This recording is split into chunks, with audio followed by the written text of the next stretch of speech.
Coach, what if I want to cater international market kasi you said they have more purchasing power? Yes, absolutely. You can do that. 95% or more of my customers sa akin pong digital publishing are international. Nakita ninyo, I told you guys, I'm in the business for as early as 2006, 2007.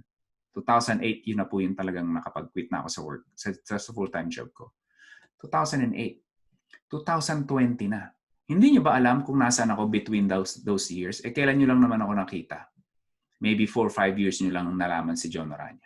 2015. So nasaan ako noong 2008, 2015? Wala ako sa Philippines. I'm selling abroad. So I know how to sell abroad. I know how to sell to the Philippine market. So before you guys even worry about how to publish this ebook, think about first, katulad ng binabanggit ko, is validating your idea first. That's the first one. Do not fall in love with your idea.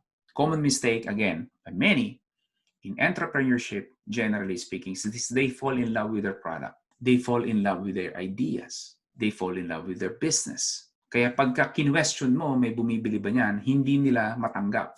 So you have to set aside your ego. Teka lang, baka naman yung gusto ko, wala namang gustong bumili. I mean, pwede mo pa rin i-launch kung gusto mo, pero huwag kang magtataka kung walang bibili. Okay? Because you have to validate it. Wait, before you go, do not forget to click that red subscribe button below. Appreciate it. Thank you for watching.